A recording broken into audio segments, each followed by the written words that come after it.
Well, howdy there, Internet people. It's Bo again. So this is going to be another one of those videos in the series about history that you should know, but you might not. This is something that gets debated pretty often, and it's funny because there's no debate on this one. The historical evidence is pretty heavy.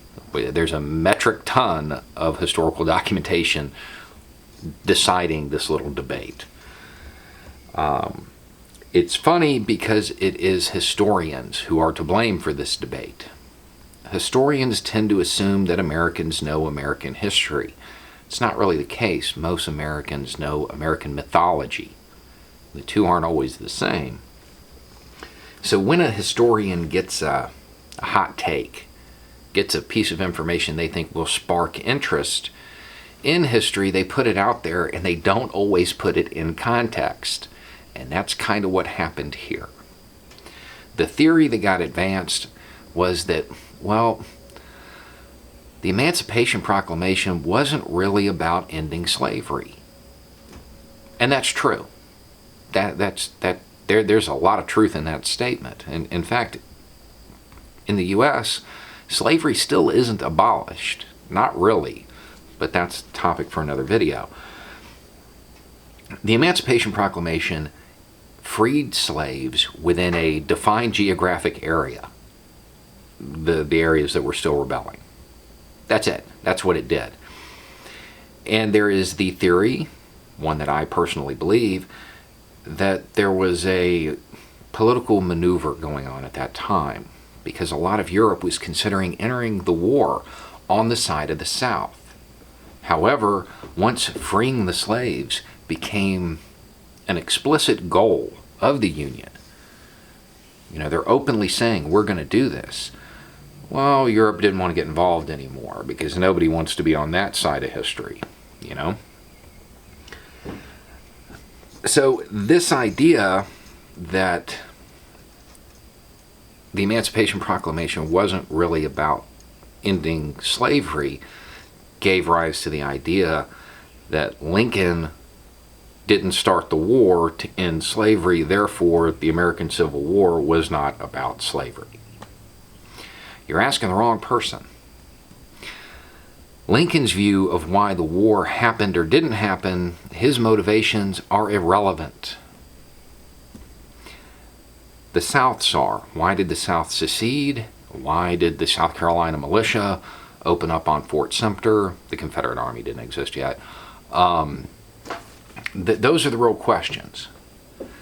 And we have answers to them because the Confederate leaders believed they were founding a new country that was going to last a long time. Therefore, there are founding documents.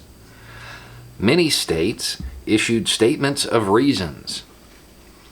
And in those statements of reasons, many of them included the word slavery, most times in the first paragraph. Texas went all in on it. Not just was it important economically, God wanted it that way.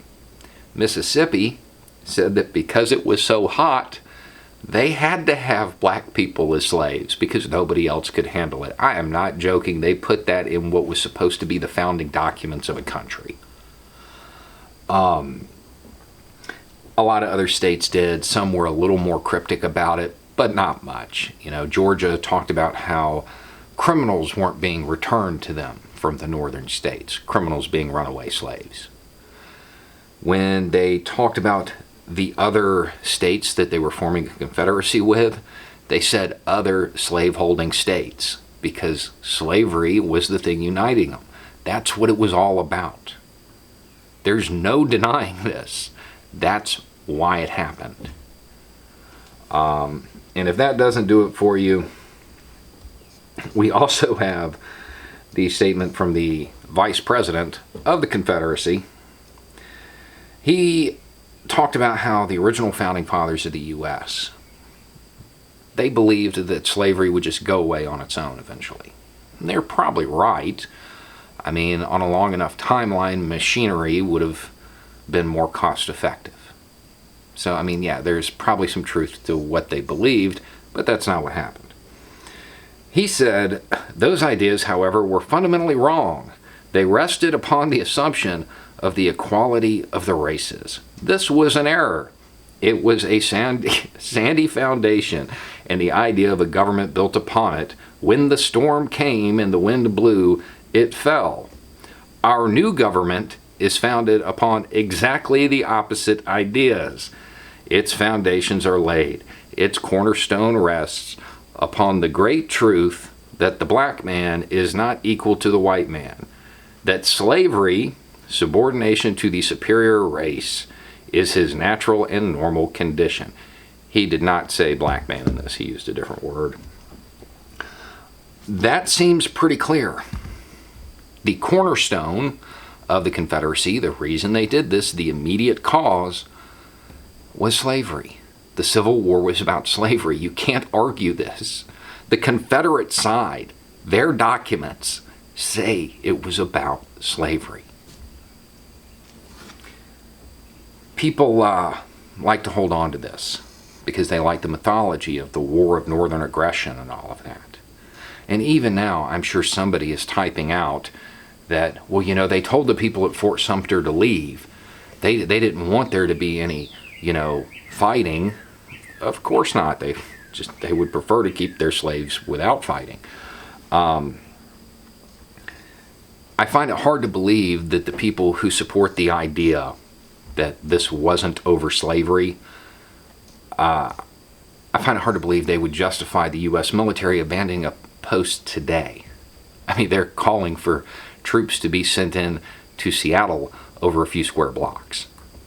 And we're supposed to believe that they would be okay with half the country leaving, being occupied. Nobody's buying that. The Civil War was about slavery. It was inherently racist. It is what it is. It's historical facts coming from the Confederate side. You don't have to look to the Union. You don't have to get the northern side of it. The Confederates admit that's what it was about. So Lincoln's little political maneuvering doesn't really matter. It's not really that important. You're trying to expand that little piece of information just a wee bit too far. Anyway, it's just a thought. Y'all have a good night.